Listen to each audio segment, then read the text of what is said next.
To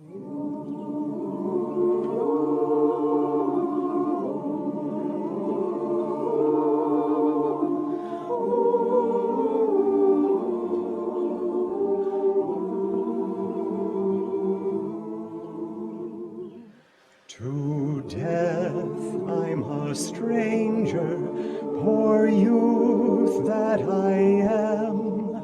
What destiny bears me hence to that shore? The chalice of life, scarce sipped at the brim, has slipped from my grasp and stains the dark floor. Has life any meaning? The grail that men seek has never been found on earth. The fountain of youth, only a myth. None who ever roamed far in search of it ever found what he sought. Yet see how the night sky, which vanishes the sun, is banished in time by the dawn. Death comes like a gypsy who camps on the way. At dawn his dark caravan's gone. To death I'm a stranger, yet strangest of all. The stranger I feared is a stranger no more.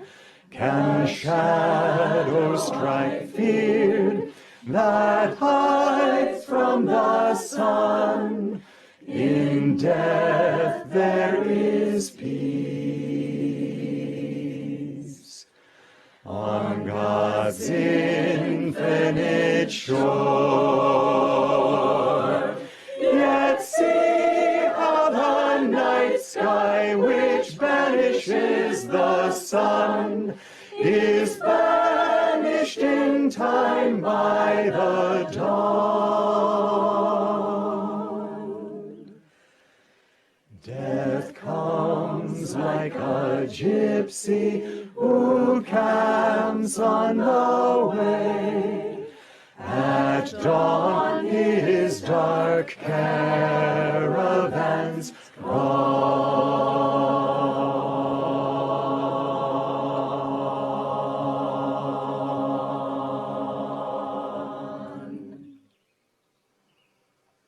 As I was meditating, I was practicing Hong Saw. With every saw, I thought God and felt all your spirits lifted up in Him. This is the meaning of my life, if it has any meaning. The things that I've done, I don't think they're very important, except to the extent that they may have helped people individually in their love for God. That's all that matters. It's interesting as I look back, it was always my wish to help people to find something, inspiration, truth, but to me truth meant inspiration. It didn't mean facts, it didn't mean some new system or philosophy, anything like that, but how to be more inspired in life. This I felt deeply. I felt it because I think that everybody who wants to be of help to anyone else, to others in general, has himself suffered in those ways.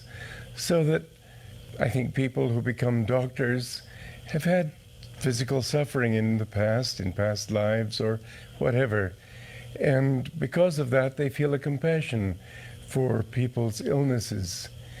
People who want to help people mentally, have probably suffered mental illness or great mental distress of one kind or another.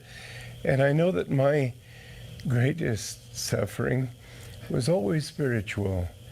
The desire for joy, the desire to come out of doubt and confusion, the desire to find what all of us most deeply want. And it's always been a desire of mine. But interestingly enough, you know, it's strange. When I came to Master and he gave me his unconditional love, this was certainly the most important day of my life, the most sacred day of my life. And yet, you know, just as Sri Yukteswar, when you remember Babaji came to him under that banyan tree, and Sri Yukteswar was so excited that he rushed home to get some prasad to bring to him, and when he came, he found him gone. And when he saw Lahiri Mahasaya in Benares at the home of, when he saw Lahiri Mahasaya, Lahiri Mahasaya said, "Didn't you see Babaji?" And he hadn't seen him.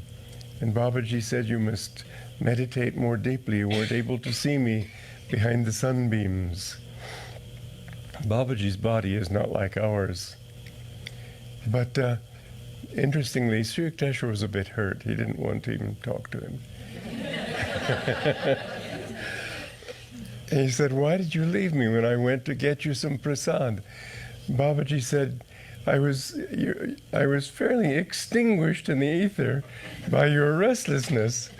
Well, that's really how it was with Master when I met him. I was so desirous of being accepted. I just in my mind, I said, you've got to. I just couldn't think of anything else, that he had to accept me. And I know when he touched me, you hear about all these wonderful experiences people have when they meet their guru. Well, he put his finger on my heart, and it vibrated like that for about 2 minutes, I think. You have to think there was something happening. Oh, God, I don't feel anything. But you know, from that moment I changed. Really, I was a different person.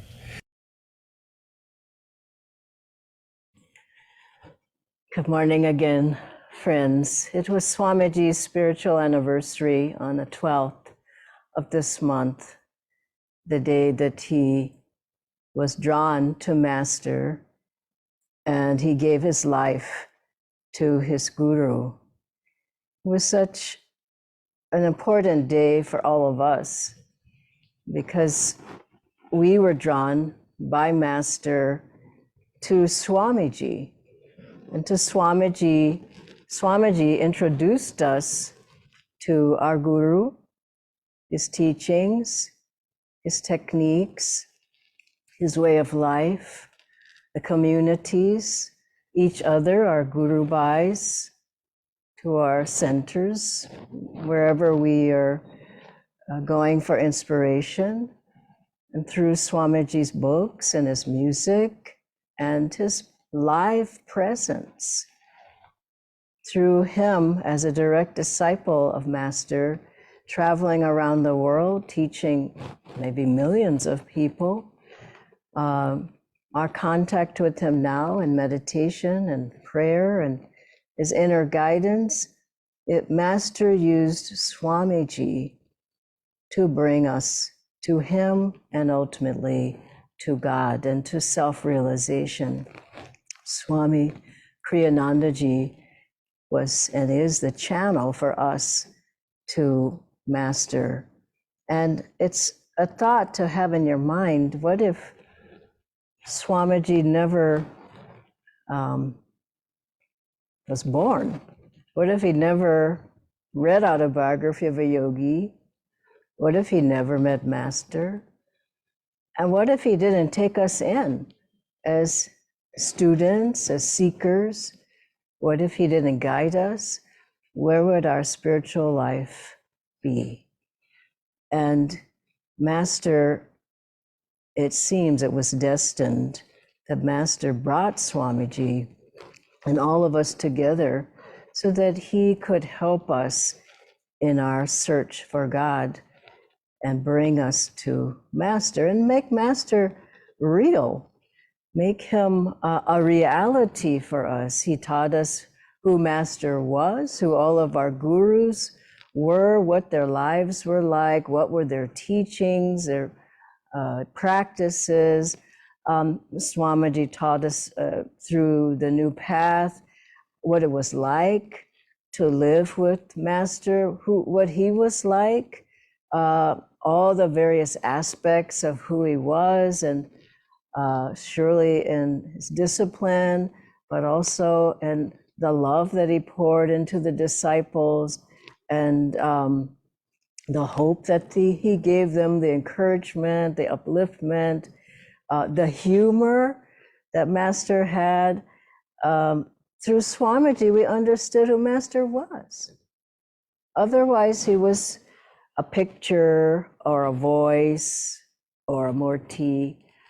But Master told so many, Swamiji told so many stories, all the stories. And I asked him, because of the new path, I said, you have so many stories about Master, so many incidences where you were with him, and you must have asked many questions, because there's so much in this book. And he said, yes, I did ask a lot of questions, and they are in the book. And the book is like a sequel to Autobiography of a Yogi. It tells what it was like to be a disciple and to live with Master, with Yogananda ji, firsthand. And for us to have had and have the grace, the blessing, the very good karma to be with the direct disciple of Master, to have many of us lived with Swamiji at Ananda village, meditated with him, sat in his classes. You all here in India, many of you sat in his classes, met him, were blessed by him. This is it doesn't represent an insignificant birth. It's a very high birth. Very, very good karma to have even known, or to even know, have even been drawn to such a great channel, disciple of an avatar of our Guru. And I recall the beginning of the path that I had read Master's book. I had gone to different churches of his in Los Angeles, where I was born and raised, but there was something missing. I remember just feeling, where is my spiritual family? And then someone told me about Swamiji and Ananda.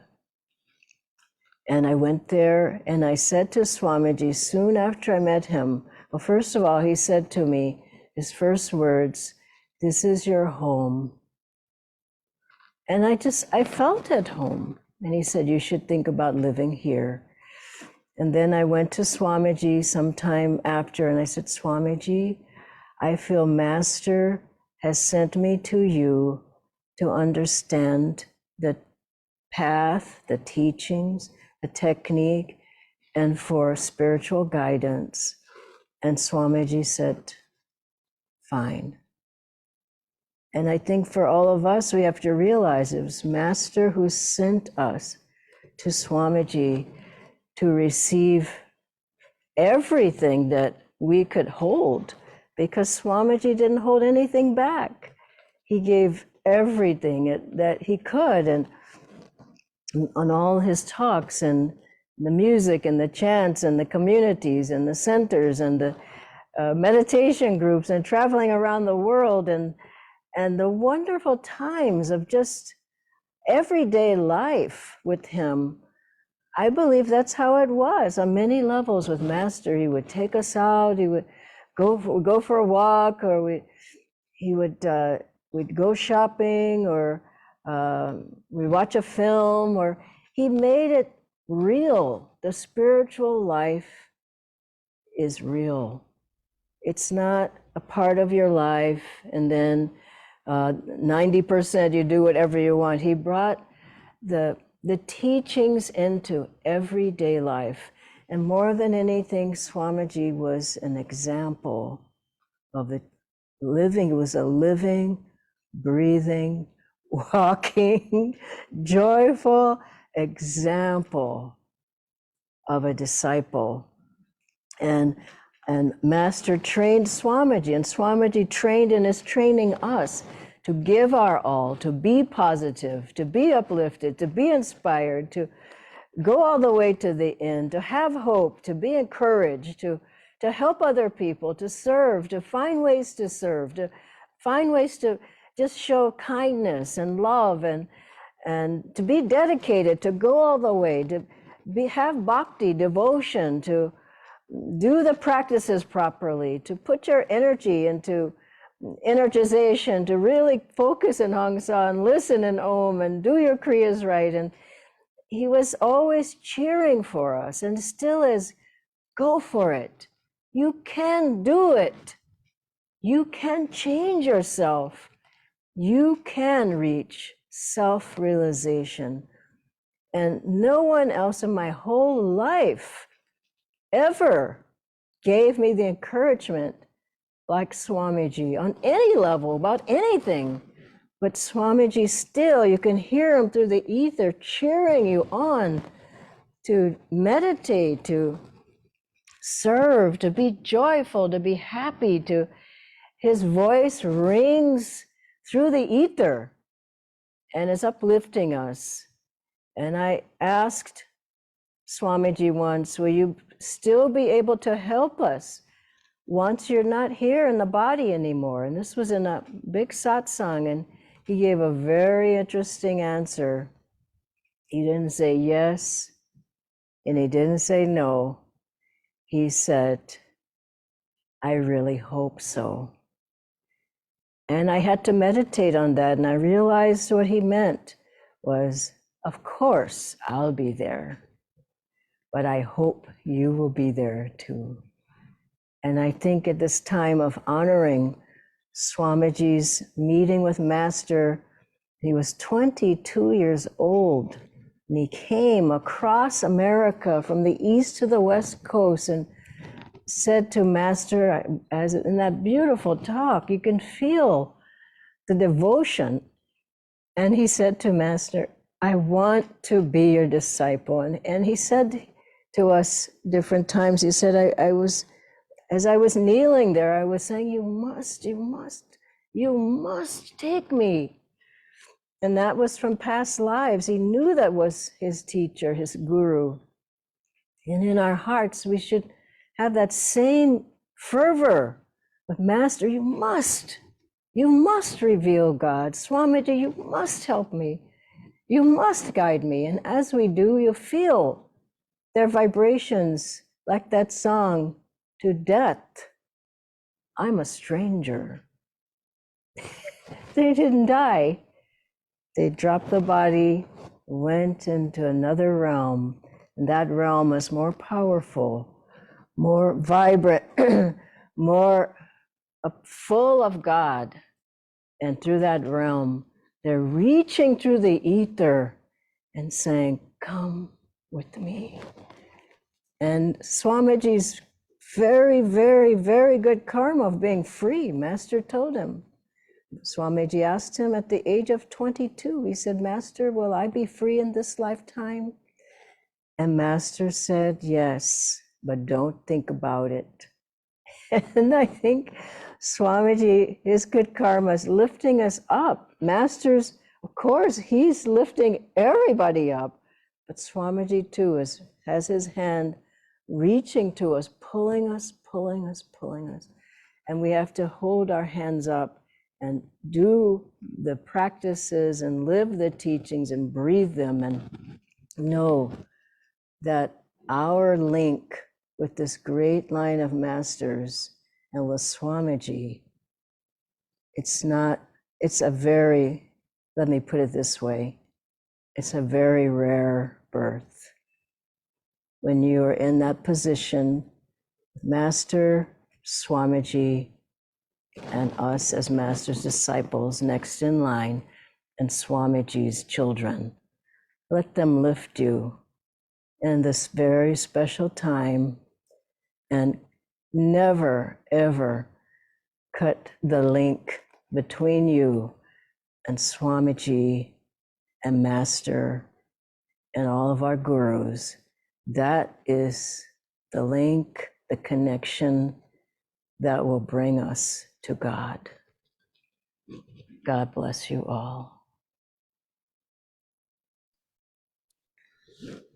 I'll ask Nitendra to bring up the questions for today. The first question, Dhyanaji, is knowing what Swamiji had achieved in his life, how can I ever reach the stage that he did?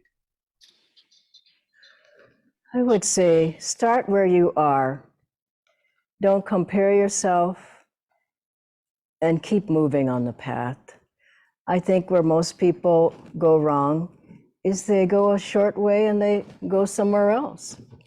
I didn't get what I was wanting, so I'll go do something else. I go do something else. Swamiji was 100% committed to Master. One time he went to another teacher to get more levels, initiations of Kriya. It was a disciple, Larry Mahashaya. And this teacher said, I will give you that, but you have to take Diksha from me. And Swamiji had it from Master many times. And he got his Kriya from Master. And so he thought, well, this was after Master's passing, and he thought, well, okay, I guess it's all right. So he took Diksha, and he felt a wall came down between him and Master for 6 months. He kept doing those practices. There were like 10 other initiations. And he said, only at the point where I stopped doing those practices did Master come back to me. And he said, it was Master was saying, as if, haven't I given you enough? Why would you need to go elsewhere? So I think if we just keep one foot in front of the other, keep moving forward, hand in hand with the Guru, and then as you proceed on the path, do something for others, anything. You can bring flowers. You see this beautiful altar, bring prasad. Ask the center leader, how can I help? Is there something I might do? There's so many ways you can serve. Take the yoga teacher training, meditation teacher training, start serving in that way. I was just in Jaipur. I hope my wonderful friends there are watching. And it's a new Ananda meditation group. First one in Hindi, all Hindi, and in Rajasthan. And they set up such a beautiful place. The basement of someone's home, painted beautifully, lights, carpet, a beautifully designed altar, the pictures of the gurus. Was done with so much love. Think, what can I do? And this person just said, I want to serve. How can I serve? Can I have a group in my home? Can I put up an Ananda Sangha sign at the corner and put the arrow points toward their house? I said, yes, yes, yes. Think of how you can serve. And I remember once I said to Swamiji, long back, I said, because he was writing a book from the time I met him all the way to the end of his life, and on this plane. And I said to him, Swamiji, I can't write anything. And he just looked at me and said, just do what you can. And so just do what you can, but do something. And as you do, you'll find that God can use you more. Then God can use you more. Then God can use you more. Then God use you more. And Swamiji always said, Master was the power behind what he was doing. He had to put out the energy. He had to do his part, but Master's power is what pushed everything through. It was created Ananda and all of our communities, and wrote the books through Swamiji, and wrote the music through him, and spoke through him. And he said at one point, Master asked him to demonstrate the yoga postures, and he said he didn't know one posture from another. He couldn't, well, he knew them, but he couldn't do them well.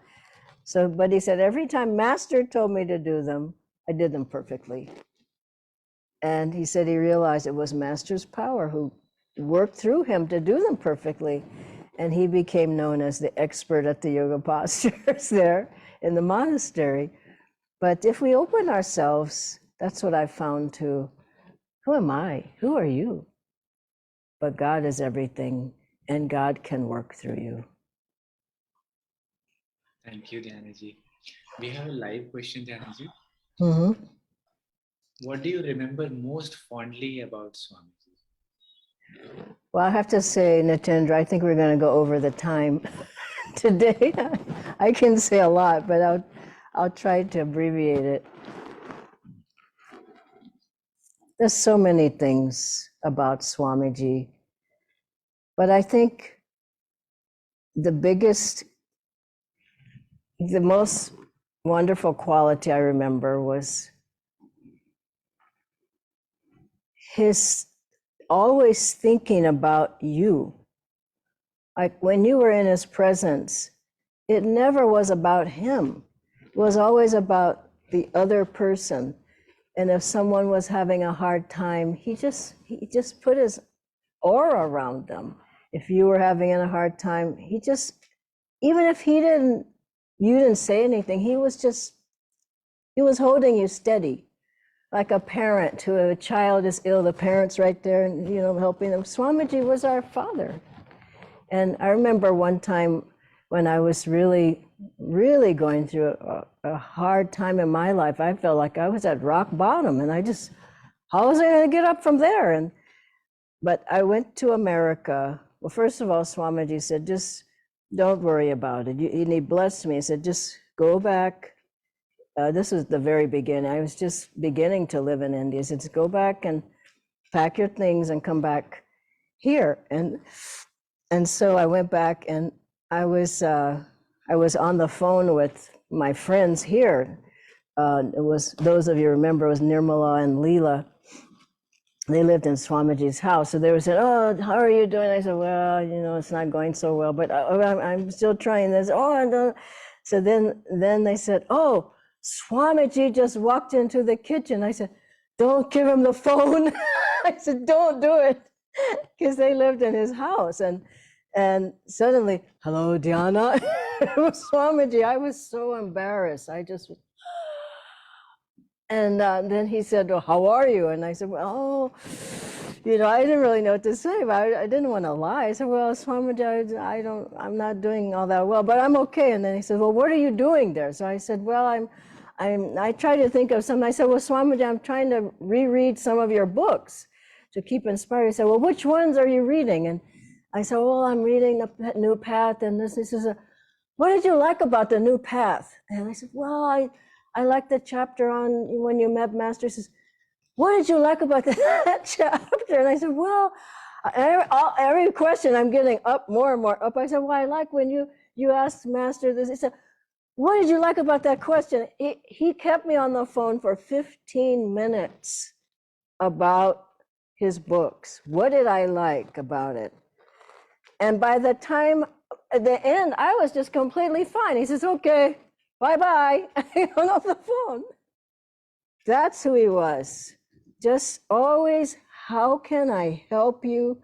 How can Master help you through me? And he was very clear about that Master is helping you. And also he made sure we knew Master loved us, that he cared about us. And I mean, that you think Master knows who you are? But he said clearly to me once, Dhyana, Master is helping you. And I had to go and meditate on that, because, I mean, really, that's a big statement. But he made you know, and he gave you the help through him, Master through him to you. That's what I remember most about Swamiji. Thank you so much, Dhyanaji. Yeah, we are up on time, but let me take one more important question, Dhyanaji. I never met Swamiji and feel bad about it. So how can I know him better?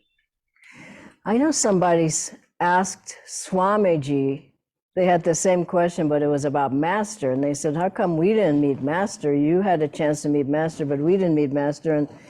And I love Swamiji's answer. He said, these things are as they should be. I mean, you can't change it. It was destined to be as it is. And then he told somebody else here, that was someone in America. Then someone asked that question here in India. I loved his answer. They said, well, how come we didn't meet Master? And Swamiji said, how do you know you didn't? Well, that's something to think about. In some lifetime, we must have met Master. Why would we recognize him so much? Well, we recognize the vibration. Why would he love him? Why would we love him so much? Why would we think he's our guru? Why would he draw us to him? I mean, put two and two together. We must have known him. So for Swamiji, it's the same. You must have known him at some point in some incarnation. And in this incarnation, he said himself, I'll tell you other things, but he said himself, to get to know who I am, listen to my music. Now he meant on this deep level to get to know who he is. To get to know who he is also, read his books. To get to know who he is, meditate and feel him helping you, guiding you through your meditation and your meditation practices. To get to know who he was, be with those who knew him. Personally, I mean, individually or in the body, seek them out. And like that question I was before, ask those kind of questions. What do you remember most about Swamiji? And also to know who he was, ask Master. And I asked Master, where should I go? Should I be with SRF? Should I be with Swamiji? Because I was in Los Angeles, I was living there. I was going to the churches there. And I inwardly asked Master, and someone told me about Swamiji. So ask your guru, how do I get to know Swamiji better? How do you get to know any Master better? It's open your heart, as it says in Purification, open your heart to me, and I will enter and take charge of your life. What is the hard part? It's not them, it's us. Open the heart. And as you do, you realize that, wow, I know who he is. I mean, how did we know Master? I looked at his face on the AY. Oh, I know him. And I remember one dream I had. I was waking up rather, and between the sleep and the wakeful state. And suddenly I saw these eyes. It was a face, but all I could see was these very bright eyes. Like, I don't know if it's a dream or vision, I didn't know. But my feeling was immediately, oh, I know you. I didn't know who it was, but I just immediately said, oh, I know who you are. And I never saw that face again. But we know these saints, we know these masters. And for me, the more I say, yes, I know you. Like Swamiji said, he said, in with this, he said, even at a time when he was in his darkest moments and he didn't even feel Master was there for him, he said to Master, even if you don't love me, I love you. Even if you don't want me, I want you. And that you have to, like Swamiji said, you must take me. You have to have an intense prayer, intense devotion, not just as Master here is Swamiji, who I don't know. When we were with Swamiji, these were intense, very beautiful, but we were drawing from him everything we could. And it's getting late, but one more thing. I remember one time we were living in Italy. We had Swamiji would come, and then he wasn't living there. He would go back to America, and we would be there without him. So when he would come, he'd want to go out for dinner, and sometimes people would go. Everybody was invited. Some didn't go, some went. I wasn't going to miss that for the world. To sit with Swamiji at dinner and hear him talking about Master. And the conversation always turned toward Master, the teachings, the path, service. It always turned that way. And so being feel that vibrations in the ether, the thoughts of Swamiji, the thoughts of Master, the thoughts of the Guru, they're just there. Have your antenna up and you will always feel them with you. God bless you all. And Nitendra, I'll turn it back over to you. Thank you, Dhyanaji. We will end with seeing a slideshow of Swamiji's work that he has done as service to Master. It's a 3-minute video. Let's watch that together. Life is a dream, time like a stream, carries our burdens away. Never despair, joys everywhere, love can befriend you today. Free from all care, like birds on the air, soar above griefs and worries, seek joy and be gay. Often on earth, things of great worth, worldly ambitions defy.